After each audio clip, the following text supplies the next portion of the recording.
Bien-aimés dans les Seigneurs, nous voici à notre nouveau rendez-vous de la prière en ligne où nous sommes en train de nous affermir, où nous sommes en train de nous encourager, de nous exhorter, de telle sorte que notre foi croisse. L'ennemi pensait que quand il va devoir nous interdire de ne pas nous rassembler dans les assemblées, dans les églises, qu'il freinerait notre foi. Or, contrairement à ce que nous constatons, notre foi augmente de plus en plus. Voilà pourquoi je vous invite là où vous êtes d'être connectés avec nous en ce programme. Nous allons bénir Dieu, nous allons prier. Dieu notre Père, nous te disons merci pour cette occasion, pour ce dimanche d'aujourd'hui. Nous te bénissons Seigneur pour tous tes enfants qui vont nous suivre en ligne, qu'ils soient bénis aussi, qu'ils soient raccrochés avec nous pour que tous ensemble puissions bénéficier de la gloire de Dieu qui descend sur nous ce matin. Et nous croyons fermement, tu es présent dans toutes les familles, tu es présent dans tout ce que nous sommes en train de faire, et que l'honneur, la gloire te reviennent à toi seul notre Dieu. Nous disons Amen. Peuple de Dieu, le texte qui va devoir nous orienter aujourd'hui dans notre prière, dans notre partage, c'est dans 2 Samuel chapitre 3, verset 1er. Il est écrit, la guerre dura longtemps entre la maison de David et la maison de Saül. La maison de David allait de plus en plus en se fortifiant et la maison de Saül allait en s'affaiblissant. Ici, nous sommes devant un phénomène très important qui est en train de compliquer beaucoup de gens, le phénomène du combat. Beaucoup des enfants de Dieu pensent que quand leur combat demeure longtemps, Dieu n'est pas avec eux. Non, c'est faux ça. Nous voyons dans les textes de la Bible comment le combat entre David et Saül, David c'était l'homme de Dieu, l'homme selon les cœurs de Dieu, son combat a demeuré longtemps. Quand un combat demeure longtemps, on constate que beaucoup de choses peuvent arriver là-dessus. Ceux qui sont faibles vont commencer à murmurer, ceux qui sont faibles peuvent dévier, ceux qui sont faibles peuvent abandonner. En réalité, quand un combat dure longtemps dans les temps, c'est le moment où chacun doit manifester, faire sortir des forces qu'il avait enfouies en lui, des forces latentes en lui, qui vont devoir l'aider à résister. Or, quand le combat demeure longtemps, on a besoin de la persévérance. Or, la persévérance, c'est l'endurance. Nous devons apprendre à être très forts quand le combat a fait longtemps. Ainsi, il y a des choses que nous devons rectifier en nous-mêmes.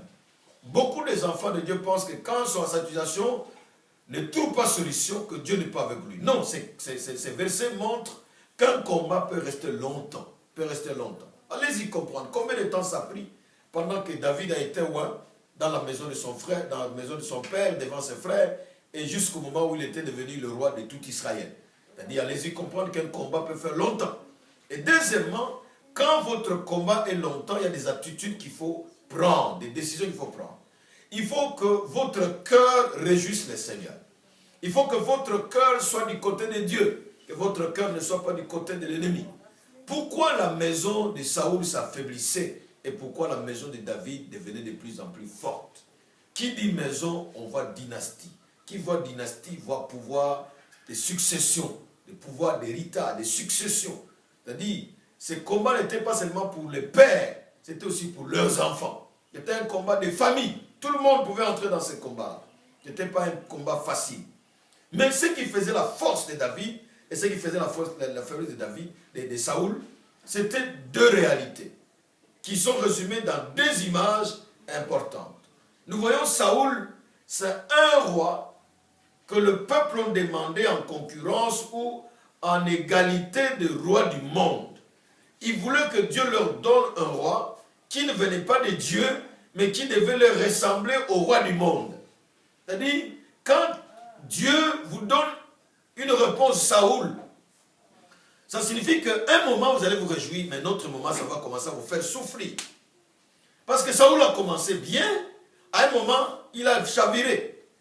Quand Dieu, vous demandez à Dieu quelque chose, et qu'il vous donne une réponse qu'on appelle Saül, c'est-à-dire, un moment vous allez vous être dans la joie, un autre moment ça sera compliqué. Saül c'est un homme dont le cœur n'était pas droit devant le Seigneur. C'est un homme qui n'était pas repentant. C'est un homme qui pouvait rentrer sur des décisions qu'il avait d'abord prises en avance.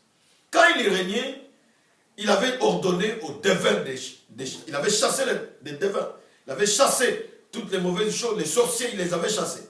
Mais quand il avait des problèmes, il est parti recourir à tous ces gens-là qu'il avait chassés.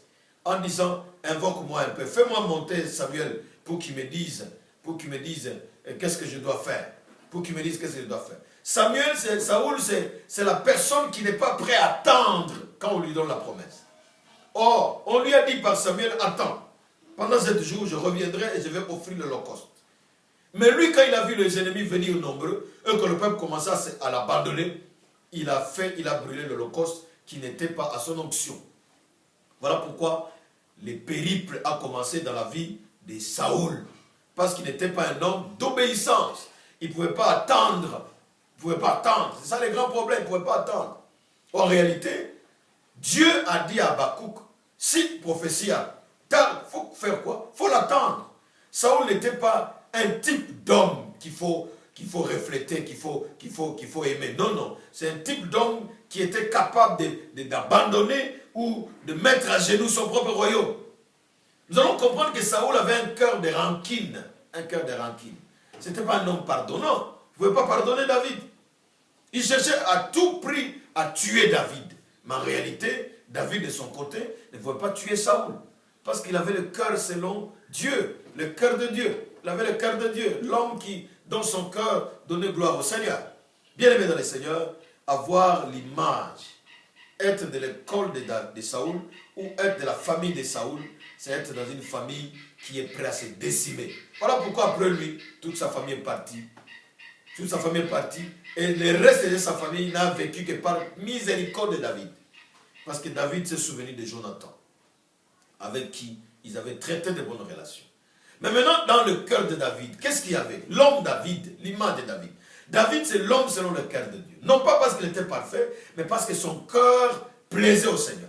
Il était un homme de repentance. Même s'il commettait des erreurs, même si Dieu vient lui dire, c'est que tu as commis là, c'est mauvais, c'est un délit. Il était prêt à s'agenouiller, à pleurer, à demander à Dieu. Allez-y comprendre. Samuel qui dit à Saoul, Dieu t'a rejeté. Si c'était David, David devait faire même une semaine de prière, de repentance, pour que Dieu revienne à restaurer sa vie et son royaume. Mais pour Saoul, ça ne lui a fait ni chaud ni froid. Vous allez constater, vous allez comprendre que ce n'était pas un bon leader. C'était pas un bon leader. Mais David, c'était un bon leader. Un homme selon le cœur de Dieu. 1. David était un homme obéissant. Il obéissait à Dieu. 2. Il était prêt à faire la volonté de Dieu. Si vous lisez tous les psaumes de David, vous allez constater que David, même quand les ennemis étaient proches, lui comptait toujours sur le Seigneur. Même quand il traversait la vallée de l'ombre de la mort, il disait, je sais que tu es avec moi. Ton bâton et ta houlette me rassurent. Même quand les ennemis, j'aime David quand il dit, l'Éternel est ma lumière et mon salut. De qui aurais-je crainte? L'Éternel est la source de ma vie. De qui aurais-je peur? Même quand les ennemis s'avanceraient contre moi pour dévorer ma chair, ce sont mes ennemis et mes persécuteurs qui reculent le ton. Même quand une armée campait tout autour de moi, malgré tout cela, je n'aurai aucune crainte car tu es avec moi. Mais pas Saoul. Saoul ne pouvait pas dire ça. Parce que quand lui il voit les ennemis, il tremble. Il tremble. La maison de David allait de plus en plus forte, devenait de plus en plus forte, parce que c'était un homme dont le cœur plaisait au Seigneur. David, c'était l'homme qui pouvait aller au temple plus de 7 fois par jour pour aller adorer Dieu, pour aller offrir, adorer Dieu, chanter pour lui, faire des sacrifices, organiser. Mais pas Saoul. David, c'était l'homme qui pour Dieu pouvait compter. C'est ainsi que vous allez voir que le royaume d'Israël s'est affermi plus dans la période de David. Il a organisé toutes choses et son fils Salomon n'a hérité que ce que son père a fait. Ce que son père a fait. Voilà pourquoi mes frères et sœurs, nous devons être de ceux dont Dieu est avec eux. Même si notre combat avec Corona peut demeurer longtemps, faisons confiance au Seigneur. N'abandonnons pas comme Saoul. Ne changeons pas d'attitude. Parce que plusieurs murmurent en disant, Dieu m'a abandonné. Pourquoi mon combat tarde-t-il? A longtemps duré comme ça? Non, non. Un combat peut faire longtemps. Ça ne signifie pas que Dieu est avec vous. N'est pas avec vous. Dieu est avec vous. Faisons attention de recevoir auprès de Dieu de Saoul des cadeaux qui vont nous empoisonner dans la suite. Mais soyons des peuples qui ont l'image de David. Allez-y comprendre l'homme David. Quand il entend que David, Dieu a béni la maison d'Obed-Édom, parce qu'Obed-Édom avait apporté l'arche dans sa maison. David dit, ça ne va pas rester là-bas. Ça va arriver à la cité de David. Il dit, je ne sais pas ce qu'Obed-Édom avait fait pour que Dieu les bénisse au travers de l'arche. Mais moi, comme j'amène l'arche dans ma maison, qu'est-ce que David faisait?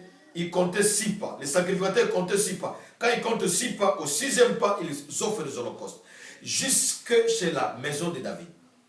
Or, les historiens de la Bible nous montrent entre la maison d'Obed-Édom et jusqu'à la cité de David, c'est 18 km. Allez-y comprendre combien de sacrifices il a fait pour son Dieu. Il pouvait danser. C'était le même jour où la fille de Saoul est devenue stérile toute sa vie.